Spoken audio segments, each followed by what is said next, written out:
"Look here, sweetheart. I don't care who you're looking for or which boyfriend gave you directions, but you can't block the lane. Turn it around." The words hung in the humid afternoon air, mixed with the smell of exhaust and melting asphalt. Erica Walsh sat perfectly still behind the wheel of her sedan, her hands resting lightly at 10 and 2. The air conditioning in her car hummed, fighting a losing battle against the baking sun, but she didn't roll up the window. She just looked at the young senior airman leaning down toward her, his sunglasses reflecting her own face back at her. She wore a sleeveless royal blue top, the fabric light and professional, chosen specifically for the moving day heat. Her long blonde hair was down, cascading over her shoulders in loose waves that seemed to offend the young man standing guard at the main gate of Heritage Air Force Base. He was already sweating through his camouflage uniform, a sheen of perspiration on his upper lip, and his patience had clearly evaporated hours ago. "I am not looking for a boyfriend, airman," Erica said. Her voice was calm, almost dangerously level. It was a tone that had once directed a stack of C-17s through a hostile corridor during a sandstorm, but to the young man in the beret, it just sounded like entitlement. "I am reporting for duty. I need you to scan my CI key so I can proceed to headquarters." The airman, whose name tape read Miller, let out a short, sharp laugh. He stood up straight, adjusting his belt with a theatrical sigh, and looked back at the guard shack where a technical sergeant was watching with bored amusement. Miller turned back to Erica, shaking his head. "Reporting for duty," he repeated, dragging the vowels out in a mockery of her tone. "Look, lady, I see this 10 times a week. You're a spouse, maybe a contractor, or maybe you're just meeting someone at the club. But you don't have a base sticker, your car is packed with boxes, and you're dressed like you're going to a brunch. Do not lie to me. It's a federal offense to present false information at a military installation." Erica didn't blink. She reached into the center console, her movements deliberate and slow so as not to startle him. She produced her common access card, the white plastic rectangle that held her entire career encoded in a microchip. She held it out the window. "Scan the ID. Airman Miller," she said. Miller didn't take it. He crossed his arms over his chest, blocking the scanner with his body. He looked down at her with a smirk that suggested he held all the cards. "I'm not scanning anything until you drop the attitude," he said. "You want on my base? You show some respect, you address me by my rank, and you tell me the truth. Who is your sponsor? Is it your husband, dad? Because there is no way in hell you are reporting for duty looking like a sorority girl on summer break." The line of cars behind Erica began to grow. A horn honked in the distance, a short, impatient blast that made Miller twitch. He looked over Erica's car to the line building up, then back at her with renewed irritation. "You're holding up traffic," he snapped. "Last chance. Turn it around or I'm calling it in as a gate runner." Erica withdrew her hand but didn't put the ID away. She placed it on the dashboard, the gold chip glinting in the sunlight. She looked at Miller, really looked at him, noting the scuffs on his boots and the way his beret was formed slightly off-center. "Call your NCO," she said. "Now." Miller's face went red. "Oh, you want to speak to the manager? Typical." He turned and waved violently at the guard shack. "Sergeant Vance, we got a live one." Technical Sergeant Vance emerged from the shack, a clipboard in hand. He was older, heavier, with the weary look of a man who counted the days until retirement. He walked over slowly, his boots crunching on the gravel, and stood next to Miller. He didn't look at Erica initially. He looked at Miller. "What's the problem, Miller?" Vance asked, his voice gravelly. "She's refusing to follow instructions, Sergeant," Miller said, gesturing at the blue sedan. "Claims she's reporting for duty. Won't give me a sponsor name. Just demanding I scan her card and blocking the lane. I told her to turn around and she's refusing to move." Vance finally looked down at Erica. He took in the royal blue blouse, the expensive sunglasses, the long blonde hair that reached halfway down her back. He let out a sigh that rattled in his chest. "Ma'am," Vance said, his tone dripping with condescension disguised as politeness. "We have operational security protocols here. We can't just let anyone in because they say so. If you're a dependent, you need to have your sponsor meet you at the visitor center. That's the building to the right before the gate. You need to pull out of line and go there." "I am not a dependent, Sergeant," Erica said. "I am the incoming installation commander." The silence that followed lasted only a second before Miller snorted. Vance didn't laugh, but his expression hardened into something ugly. He leaned down, placing his hands on the doorframe of her car, invading her space. "Okay, that's enough," Vance said. "Impersonating an officer is a serious crime, lady. You think because you watched a few movies you can drive up here and tell us you're running the place. The base commander is Colonel Walsh." "I am Colonel Walsh," Erica said. Vance shook his head, a smirk tugging at the corner of his mouth. Colonel Walsh is a pilot, a combat veteran. I saw the bio. You? He looked her up and down, his eyes lingering on the blue fabric of her top. You look like you sell real estate. You honestly expect me to believe that you looking like that are a colonel? Where's your uniform? Where's your shave? Where's your bearing? I'm on leave status until 0800 tomorrow, officially, Erica replied, her voice remaining steady despite the heat rising in her cheeks. Hence the civilian attire, but my orders are in the system. If you scan the card, Sergeant, you will see my rank, my clearance, and my assignment. Vance stood up and stepped back, signaling to Miller. She's not just confused, she's delusional, Vance said to Miller, loud enough for Erica to hear. Probably a mental health issue, or she's testing our security.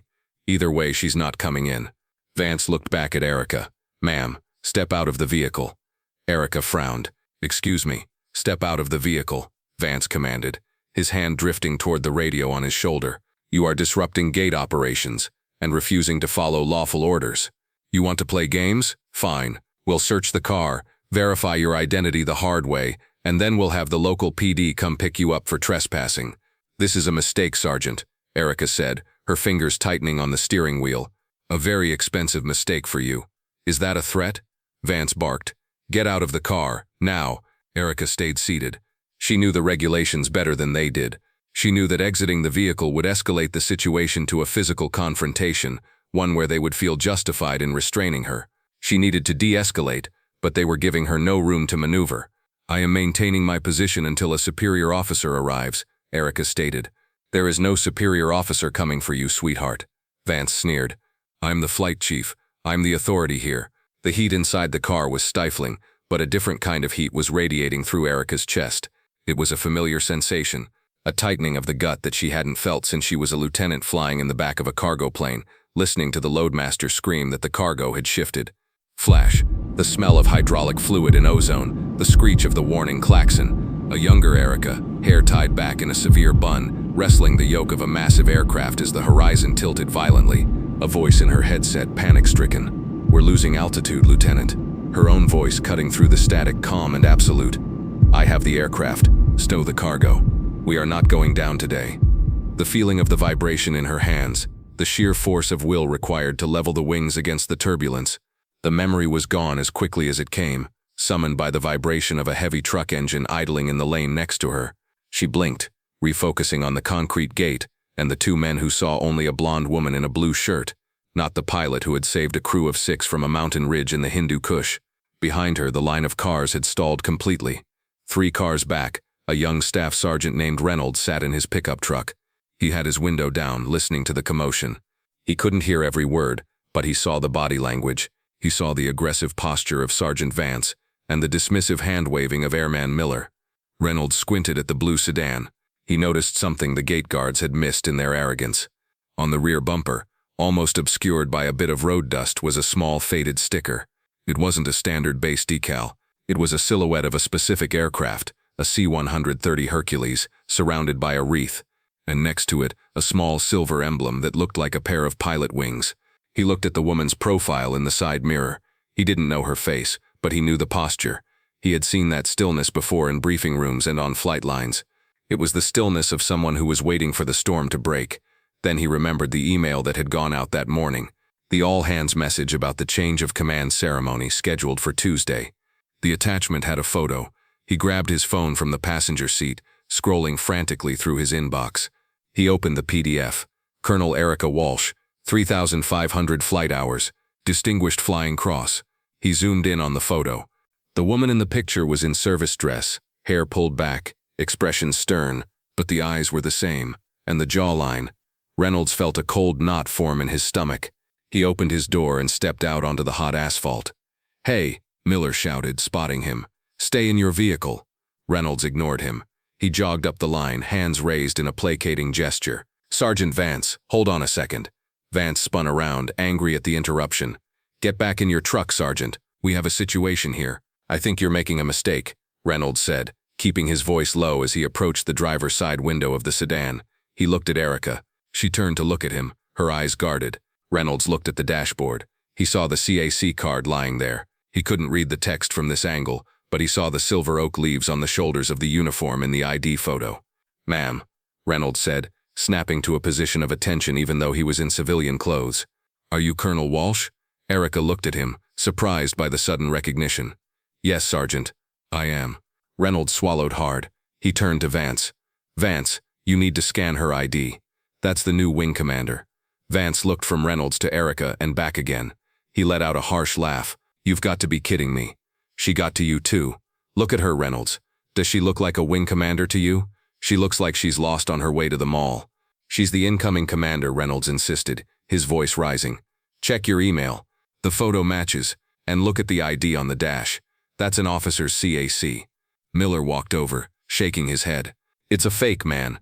She probably printed it off the internet. We're pulling her out." Reynolds stepped between Miller and the car door. "Don't do it, Miller. I'm telling you, if you touch that door handle, your career is over." Vance shoved Reynolds aside. "Stand down, Staff Sergeant. That is a direct order. You are interfering with security forces operations. Get back in your truck or I will arrest you alongside her." Reynolds stumbled back but didn't leave. He pulled his phone out. "I'm calling the command post, Vance. You're about to step on a landmine. Call whoever you want," Vance spat. Vance turned back to Erica. He pulled his handcuffs from his belt. "Last chance, lady. Step out of the car. Hands where I can see them." Erica took a deep breath. She looked at the handcuffs, then up at Vance's face. "I am giving you a direct order." "Technical Sergeant Vance," Erica said, her voice dropping an octave, resonating with absolute authority. "Secure your equipment and call the command post yourself. Ask for the Vice Commander, Colonel Harris. Tell him Erica Walsh is at the gate and is being denied entry." Vance hesitated. For a fraction of a second, the certainty in her voice pierced his bias. But his pride was too far gone. He had an audience now. The line of cars, his subordinate, the insubordinate Sergeant Reynolds. He couldn't back down to a woman in a blue blouse. Refusing a lawful order, Vance announced loudly for the benefit of the onlookers. He reached for the door handle. It was locked. He banged his fist on the window. "Open the door." Inside the car, Erica didn't flinch. She simply watched him. She knew that Reynolds was making the call. She just had to wait. Inside the base headquarters, the air was cool and smelled of floor wax and coffee. Lieutenant Colonel Harris, the vice commander, was reviewing the final logistics for the change of command ceremony when his desk phone rang. It was the emergency line from the command post. "Harris here. Sir, this is the controller. We just received a call from a Staff Sergeant Reynolds at the main gate. He states that security forces is attempting to arrest the incoming commander." Harris froze. "Repeat that." "The incoming commander, sir. Colonel Walsh. She's at the gate in her POV. The gate guards, well, the report is that they don't believe she's who she says she is. They're threatening to extract her from the vehicle." Harris dropped his pen. It bounced off the desk with a clatter. "Get the command chief," Harris barked, already moving toward the door. "And tell the security forces squadron commander to meet us at the main gate immediately. Tell them to sprint." Back at the gate, the tension had reached a breaking point. Vance had his baton out now, tapping it menacingly against his thigh. "I'm going to break the window if you don't open it," Vance shouted. Miller was standing by the passenger side, looking less certain now that Reynolds was shouting into his phone a few yards away. "Maybe we should just scan the card, Sarge," Miller muttered. "Just to be sure." "Shut up, Miller," Vance snapped. "We're committed." "She's resisting." Erica watched Vance raise the baton. She prepared to cover her face from the glass. She wasn't afraid exactly. She was disappointed. She was angry that this was the state of the unit she was inheriting. But mostly she was calculating how she would rebuild this broken culture. Suddenly, the wail of sirens cut through the air. Not one, but three. Vance paused, the baton hovering in the air. From the direction of the base, a convoy of vehicles roared toward the gate, driving in the outbound lanes against traffic. The security forces SUV led the pack, lights flashing blue and red. Behind it was a black government sedan, and behind that, another SUV. They screeched to a halt just 10 feet from the guard shack. Doors flew open before the wheels had fully stopped. Vance lowered his baton, looking confused. "Back up," he yelled at the approaching vehicles. "We have a situation here." The first person out of the lead SUV was Major Strickland, the security forces squadron commander. He didn't look like he was there to help Vance. He looked furious. "Stand down," Strickland bellowed, his voice echoing off the concrete barriers. "Vance, get away from that car." Vance stumbled back, his eyes widening. "Major?" "Sir, we have an intruder." From the black sedan, Lieutenant Colonel Harris emerged. He was followed by Chief Master Sergeant Ortega, the command chief of the wing. Ortega was a formidable woman, tall and imposing, her uniform immaculate. Vance looked from the major to the vice commander to the command chief. His face went from red to a ghostly pale in the span of a heartbeat. Harris didn't even look at Vance. He walked straight to the driver's side of the blue sedan. He tapped gently on the glass. Erica unlocked the doors. She opened the door and stepped out. The heat hit her instantly, but she stood tall, smoothing the front of her royal blue blouse. She looked at Harris, then at the stunned faces of Vance and Miller. "Colonel," Harris said, snapping a crisp salute. "I am incredibly sorry, ma'am." Erica returned the salute, her hand sharp and precise, contrasting with her civilian clothes in a way that made the gesture even more powerful. "Thank you, Colonel Harris," she said. Chief Ortega stepped forward, her eyes blazing as she looked at the two gate guards, then softening as she turned to Erica. She saluted. "Welcome to Heritage, Colonel Walsh," Ortega said. "We've been expecting you, though not like this." Erica nodded to the chief. "Good to see you, Chief." Vance dropped his baton. It clattered loudly on the pavement, the sound like a gunshot in the sudden silence. He stood there, mouth open, looking at the woman he had just threatened to drag through broken glass. He whispered. The word tasted like ash. Miller was shaking. He looked like he wanted to vanish into the asphalt. Erica turned slowly to face them. The silence stretched out, heavy and suffocating. She didn't yell. She didn't rage. She simply walked over to Vance, stopping just outside his personal space. She looked at the name tape on his vest. "Technical Sergeant Vance," she said quietly. "Yes, ma'am." "Yes, Colonel," he stammered, snapping to a rigid position of attention. "You refused to scan a Department of Defense identification card because the holder did not fit your assumption of what an officer looks like," Erica stated. "Is that correct?" "No, ma'am." Vance trailed off. "There was no excuse. You thought I was a spouse. You thought I was a civilian. You thought I was a girl who needed to be put in her place," Erica continued, her voice hard as steel. "And because of that bias, you failed to perform the most basic function of your post. You escalated a routine ID check into a hostage situation." She turned to Miller. "And you, airman, you mocked a visitor. You weaponized your authority to belittle someone you perceived as having less power than you." Miller stared straight ahead, tears forming in the corners of his eyes. "Sorry, ma'am." Erica looked around at the gathered crowd, the drivers leaning out of their windows, the young Sergeant Reynolds who had intervened, the terrified guards. "Let's be clear," she said, raising her voice so everyone could hear. "Standards are the bedrock of this profession, but standards applied with bias are not standards, they are oppression. You do not earn respect by demanding it, you earn it by giving it." She pointed to the gate. "If I were a terrorist with a stolen ID and a haircut you approved of, would you have let me in?"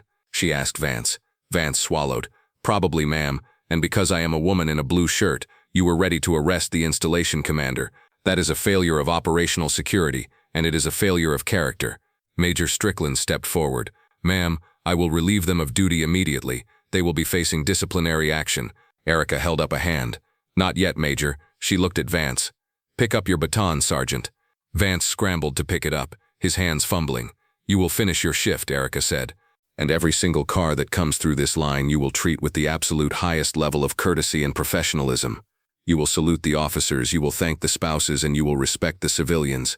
You will stand in this heat and you will think about who you serve. Do you understand me?" "Yes, Colonel," Vance shouted, his voice cracking. "And tomorrow," Erica said, her eyes narrowing, "you and Airman Miller will report to my office at 0700, in service dress.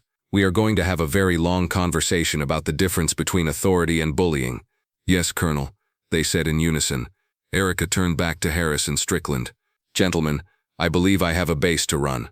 She walked back to her car. Reynolds, the young sergeant who had called it in, was standing by the fender, looking awestruck. Erica stopped in front of him. "What is your name, Sergeant?" she asked. "Staff Sergeant Reynolds, ma'am."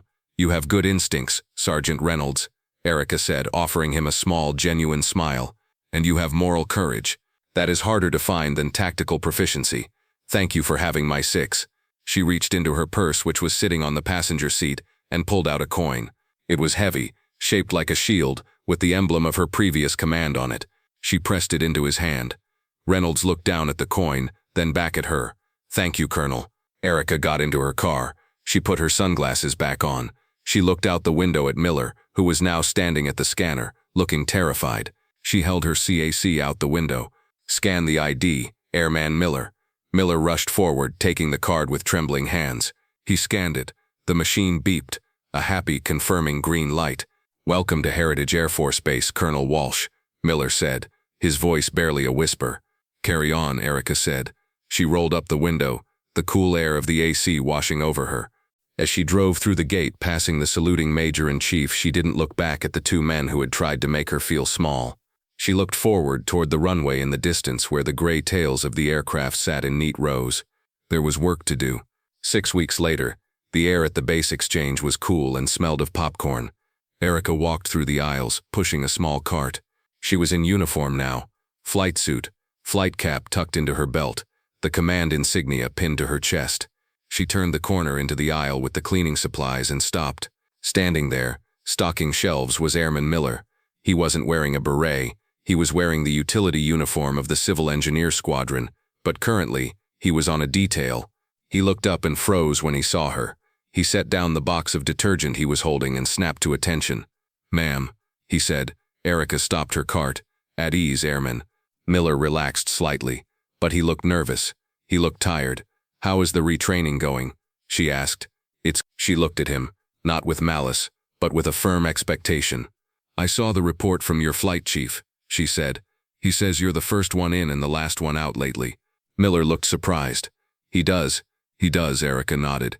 "He says you've stopped making assumptions and started reading the regulations." "I learned the hard way, ma'am," Miller said, looking at his boots. "That's usually the way the lesson sticks," Erica said. She reached out and picked up a bottle of detergent from the box he was holding. "Sergeant Vance?" she asked. "He put in his retirement papers, ma'am," Miller said. "Said he didn't have it in him to relearn the job the right way." Erica nodded. "That was his choice. You made a different one. You chose to stay and get better." She placed the detergent in her cart. "Don't let me down, Airman Miller. I need guards at that gate who know what they're looking for. Not just the uniform, but the person wearing it." "I won't let you down, Colonel," Miller said. And for the first time his voice held the weight of genuine respect, not fear. Erica smiled, a quick, sharp expression. "See you around the base, Airman." She pushed her cart forward, turning the corner. She had a wing to fly, people to lead, and a standard to set. And she knew as she walked away that the young airman behind her was standing a little taller than he had before. It wasn't about the rank on the collar. It was about the valor in the action. And sometimes the bravest thing you could do was admit you were wrong and get back to work. If you enjoyed this story of justice and leadership, please like the video and subscribe to She Chose Valor. Share this with someone who needs a reminder that true strength doesn't always wear a uniform, and assumptions can be the most dangerous enemy of all. Until next time, stay safe.